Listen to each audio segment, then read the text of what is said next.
Hello friends, welcome to ಸ್ಪರ್ಧಾ champion. Friends, ಈ ವಿಡಿಯೋದಲ್ಲಿ ನಾನು ಮಾರ್ಚ್ 27ರ ಇಂಪಾರ್ಟೆಂಟ್ ಕರೆಂಟ್ ಅಫೇರ್ಸ್ ಬಗ್ಗೆ ಡಿಸ್ಕಷನ್ ಮಾಡ್ತೀನಿ. ನೀವೇನಾದ್ರೂ ಫಸ್ಟ್ ಟೈಮ್ ನಮ್ಮ ಚಾನಲ್ನ ವಿಸಿಟ್ ಮಾಡ್ತಿದ್ರೆ ನಮ್ಮ ಚಾನಲ್ನ ಸಬ್ಸ್ಕ್ರೈಬ್ ಮಾಡ್ಕೊಳ್ಳಿ. ಹಾಗೆ ನಮ್ಮ ಎಲ್ಲ ವಿಡಿಯೋಗಳ ನೋಟಿಫಿಕೇಶನ್ಗಾಗಿ ಬೆಲ್ ಐಕನ್ ಮೇಲೆ ಕ್ಲಿಕ್ ಮಾಡಿ.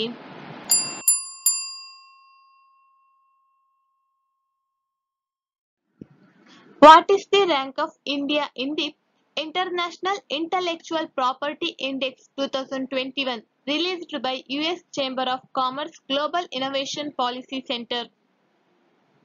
US Chamber of Commerce Global Innovation Policy Center ಬಿಡುಗಡೆ ಮಾಡಿದ 2021ರ ಅಂತಾರಾಷ್ಟ್ರೀಯ ಬೌದ್ಧಿಕ ಆಸ್ತಿ ಸೂಚ್ಯಂಕದಲ್ಲಿ ಭಾರತದ ಶ್ರೇಯಾಂಕವೇನು? ಫ್ರೆಂಡ್ಸ್, ಇದಕ್ಕೆ ಕರೆಕ್ಟ್ ಆನ್ಸರ್ ಆಪ್ಷನ್ ಸಿ, 40ನೇ ಶ್ರೇಯಾಂಕ. ಅಂತಾರಾಷ್ಟ್ರೀಯ ಬೌದ್ಧಿಕ ಆಸ್ತಿ ಸೂಚ್ಯಂಕ 2021ರಲ್ಲಿ 53 ಜಾಗತಿಕ ಆರ್ಥಿಕತೆಗಳಲ್ಲಿ ಭಾರತ 40ನೇ ಸ್ಥಾನದಲ್ಲಿದೆ. ಹಾಗೆ ವಾರ್ಷಿಕ ಐಪಿ ಸೂಚ್ಯಂಕ 2021 ಮಾರ್ಚ್ 23, 2021ರಂದು US chamber of commerce global innovation policy centre ಬಿಡುಗಡೆ ಮಾಡಿತು. ಜಿಐಪಿಸಿ ಬಿಡುಗಡೆ ಮಾಡಿದ ಐಪಿ ಸೂಚ್ಯಂಕದ 9ನೇ ಆವೃತ್ತಿ ಇದಾಗಿದೆ. ಹಾಗೆ ಐಪಿ ಸೂಚ್ಯಂಕವು 53 ಜಾಗತಿಕ ಆರ್ಥಿಕತೆಗಳಲ್ಲಿ ಬೌದ್ಧಿಕ ಆಸ್ತಿ ಹಕ್ಕುಗಳನ್ನು ಮೌಲ್ಯಮಾಪನ ಮಾಡುತ್ತದೆ. ಹಾಗೆ ಇದು 50 ಬೌದ್ಧಿಕ ಆಸ್ತಿ ಸಂಬಂಧಿತ ಸೂಚಕಗಳ ಆಧಾರದ ಮೇಲೆ 9 ವಿಭಾಗಗಳಾಗಿ ವರ್ಗೀಕರಿಸಲ್ಪಟ್ಟಿದೆ. ಹಾಗೆ 2020ರಲ್ಲಿ ಭಾರತ 53 ಆರ್ಥಿಕತೆಗಳಲ್ಲಿ 40ನೇ ಸ್ಥಾನದಲ್ಲಿದೆ. The Kurnool Airport is recently been inaugurated in which state? Kurnool ವಿಮಾನ ನಿಲ್ದಾಣವನ್ನು ಇತ್ತೀಚೆಗೆ ಯಾವ ರಾಜ್ಯದಲ್ಲಿ ಉದ್ಘಾಟಿಸಲಾಯಿತು? Correct answer option C, Tamil Nadu. ನಾಗರಿಕ ವಿಮಾನಯಾನ ಸಚಿವ ಶ್ರೀ ಹರ್ದೀಪ್ ಸಿಂಗ್ ಪುರಿ ಅವರು 2021ರ ಮಾರ್ಚ್ 25ರಂದು ಆಂಧ್ರಪ್ರದೇಶದ ಕರ್ನೂಲ್ ವಿಮಾನ ನಿಲ್ದಾಣವನ್ನು ಉದ್ಘಾಟಿಸಿದರು. 2021ರ ಮಾರ್ಚ್ 28ರಿಂದ ಕರ್ನೂಲ್ ವಿಮಾನ ನಿಲ್ದಾಣದಲ್ಲಿ ವಿಮಾನ ಹಾರಾಟ ಆರಂಭವಾಗಲಿದೆ.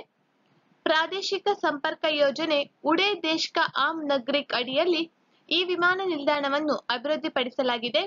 ಹಾಗೆ ಕರ್ನೂಲ್ ವಿಮಾನ ನಿಲ್ದಾಣವು ದಕ್ಷಿಣ ಭಾರತದ ಪ್ರಮುಖ ಕೇಂದ್ರಗಳಿಗೂ ಈ ಪ್ರದೇಶವನ್ನು ಹತ್ತಿರಕ್ಕೆ ತರಲಿದೆ. ಇದರಿಂದ ಬೆಂಗಳೂರು, ವಿಶಾಖಪಟ್ಟಣಂ ಮತ್ತು ಚೆನ್ನೈಗಳಿಗೆ ನೇರ ವಿಮಾನಯಾನ ಸೇವೆ ಒದಗಿಸಲಿದೆ. How many medals have been won by India in the 2021 AIA World Shooting Para Sports Tournament? 2021ರ AIA world shooting para sports ಸ್ಪರ್ಧೆಯಲ್ಲಿ ಭಾರತ ಎಷ್ಟು ಪದಕಗಳನ್ನು ಗೆದ್ದಿದೆ? ಫ್ರೆಂಡ್ಸ್, ಇದಕ್ಕೆ ಕರೆಕ್ಟ್ ಆನ್ಸರ್ ಆಪ್ಷನ್ ಬಿ, 11 ಪದಕ. ಯುಎಇಯ ಎಐಎನಲ್ಲಿ 2021ರ ಮಾರ್ಚ್ 15ರಿಂದ 25ರವರೆಗೆ ನಡೆದ 2021ರ ವಿಶ್ವ ಶೂಟಿಂಗ್ ಪ್ಯಾರಾ ಸ್ಪೋರ್ಟ್ಸ್ ಸ್ಪರ್ಧೆಗಳಲ್ಲಿ ಭಾರತ 7 ಪದಕಗಳೊಂದಿಗೆ ಮುಕ್ತಾಯಗೊಂಡಿತು.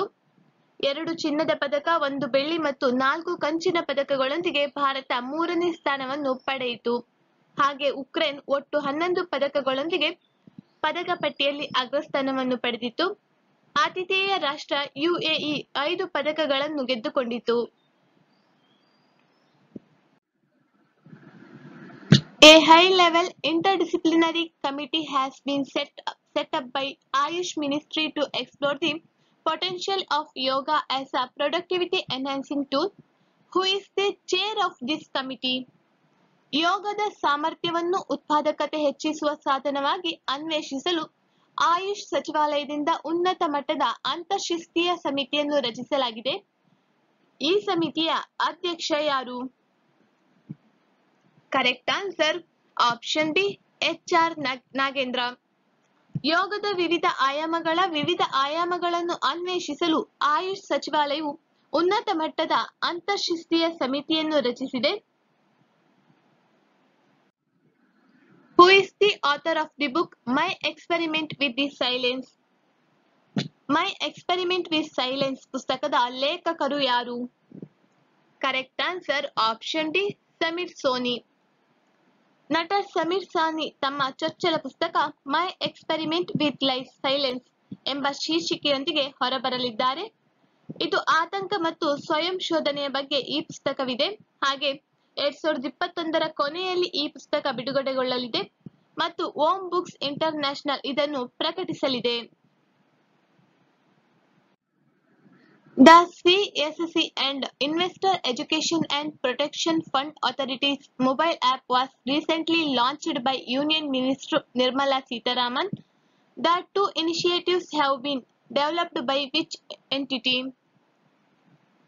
ಕೇಂದ್ರೀಯ ಪರಿಶೀಲನಾ ಕೇಂದ್ರ ಮತ್ತು ಹೂಡಿಕೆದಾರ ಶಿಕ್ಷಣ ಮತ್ತು ರಕ್ಷಣಾ ನಿಧಿ ಪ್ರಾಧಿಕಾರ ಮೊಬೈಲ್ ಆಪ್ ಅನ್ನು ಕೇಂದ್ರ ಸಚಿವೆ ನಿರ್ಮಲಾ ಸೀತಾರಾಮನ್ ಇತ್ತೀಚೆಗೆ ಬಿಡುಗಡೆ ಮಾಡಿದ್ದರು. ಈ ಎರಡು ಉಪಕ್ರಮಗಳನ್ನು ಯಾವ ಸಂಸ್ಥೆ ಅಭಿವೃದ್ಧಿಪಡಿಸಿದೆ? Correct answer option C, ministry of corporate affairs. ಕೇಂದ್ರ ಹಣಕಾಸು ಮತ್ತು ಕಾರ್ಪೊರೇಟ್ ವ್ಯವಹಾರಗಳ ಸಚಿವೆ ಶ್ರೀಮತಿ ನಿರ್ಮಲಾ ಸೀತಾರಾಮನ್ ಅವರು ಮಾರ್ಚ್ 25, 2021ರಂದು ಕೇಂದ್ರ ಪರಿಶೀಲನೆ ಕೇಂದ್ರ ಮತ್ತು ಹೂಡಿಕೆದಾರ ಶಿಕ್ಷಣ ಮತ್ತು ರಕ್ಷಣಾ ನಿಧಿ ಪ್ರಾಧಿಕಾರ ಮೊಬೈಲ್ ಆಪ್ ಅನ್ನು ಉದ್ಘಾಟಿಸಿದರು. ಡಿಜಿಟಲ್ ಸಬಲ ಭಾರತದ ಪ್ರಧಾನಿಯ ಕನಸನ್ನು ಸಾಕಾರಗೊಳಿಸಲು ಡಿಜಿಟಲ್ ಪರಿಹಾರಗಳನ್ನು ಪಡೆಯಲು ಕಾರ್ಪೊರೇಟ್ ವ್ಯವಹಾರಗಳ ಸಚಿವಾಲಯವು ಈ ಎರಡು ತಂತ್ರಜ್ಞಾನ ಆಧಾರಿತ ಉಪಕ್ರಮಗಳನ್ನು ಆರಂಭಿಸಿದೆ.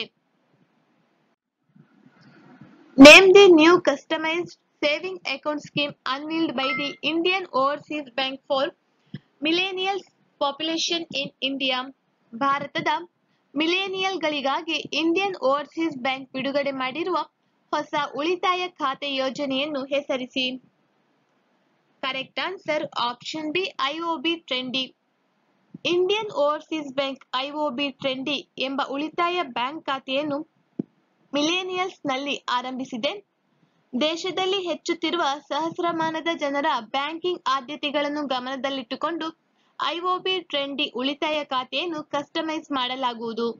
ಈ ಖಾತೆ ತೆರೆಯಲು ಅರ್ಹ ಗ್ರಾಹಕರ ವಯೋಮಿತಿ 21 ವರ್ಷದಿಂದ 38 ವರ್ಷ.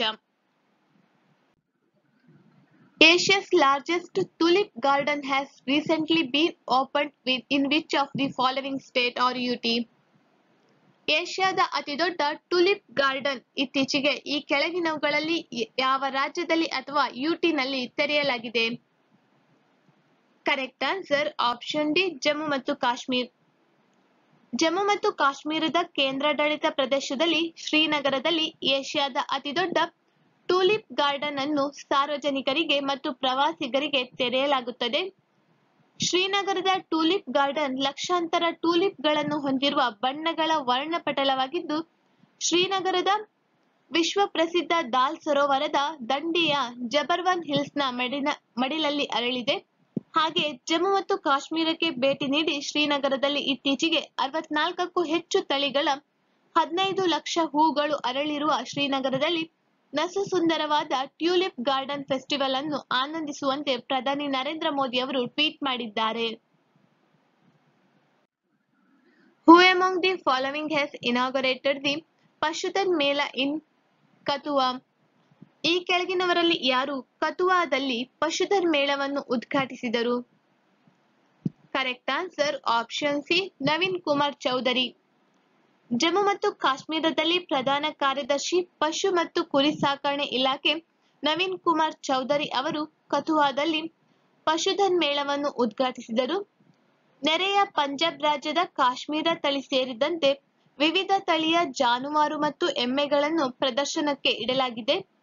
ಪಶುಧನ್ಯ ಮೇಳವು ಕೇಂದ್ರ ಪ್ರದೇಶದಲ್ಲಿ ಆಯೋಜಿಸಲಾದ ಮೊದಲ ಮೇಳವಾಗಿದ್ದು, ಇತ್ತೀಚಿನ ಪಶು ತಳಿಗಳ ಬಗ್ಗೆ ರೈತರಿಗೆ ಅರಿವು ಮೂಡಿಸುವ ಉದ್ದೇಶದಿಂದ ಈ ಪಶು ಆಹಾರ ಮೇಳವನ್ನು ಆಯೋಜಿಸಲಾಗಿದೆ ಎಂದು ಪ್ರಧಾನ ಕಾರ್ಯದರ್ಶಿಗಳು ಹೇಳಿದರು.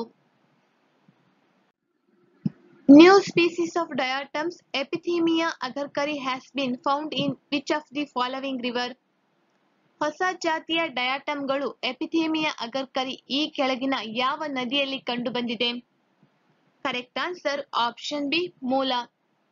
ಪುಣೆ ಮೂಲದ ಅಗರ್ಕರ್ ಸಂಶೋಧನಾ ಸಂಸ್ಥೆಯ ಸಂಶೋಧಕರು ನಡೆಸಿದ ಅಧ್ಯಯನದಲ್ಲಿ ಮೂಲ ನದಿಯಲ್ಲಿ ಪತ್ತೆಯಾದ ಹೊಸ ಪ್ರಭೇದವನ್ನು ಸಂಸ್ಥೆಯ ಸಂಸ್ಥಾಪಕ ನಿರ್ದೇಶಕ ಎಸ್.ಪಿ. ಅಗರ್ಕಾ ಅವರ ಗೌರವಾರ್ಥ ಎಪಿಥೇಮಿಯಾ ಅಗರ್ಕಾರಿ ಎಂದು ಹೆಸರಿಸಲಾಗಿದೆ.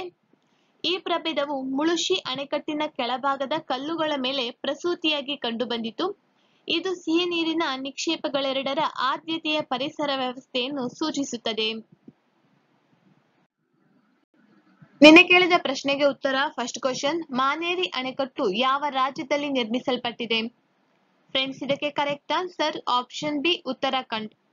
Second question, Vidyasagar Setu toll ಸೇತುವೆಯಾಗಿದ್ದು ಈ ಯಾವ ರಾಜ್ಯಗಳಲ್ಲಿದೆ?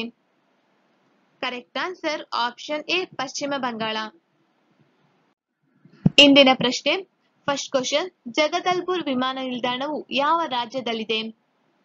ಸೆಕೆಂಡ್ ಕ್ವಶನ್, ಬರ್ಗಿ ಅಣೆಕಟ್ಟು ಯಾವ ರಾಜ್ಯದಲ್ಲಿ ನಿರ್ಮಾಣವಾಗಿದೆ? ನಮ್ಮ ಈ ವಿಡಿಯೋ ನಿಮಗೆ ಇಷ್ಟವಾಗಿದ್ದಲ್ಲಿ ಲೈಕ್ ಮಾಡಿ, ಶೇರ್ ಮಾಡಿ, ಹಾಗೆ ನಮ್ಮ ಚಾನೆಲ್ ಅನ್ನು ಸಬ್ಸ್ಕ್ರೈಬ್ ಮಾಡಿ. Thank you.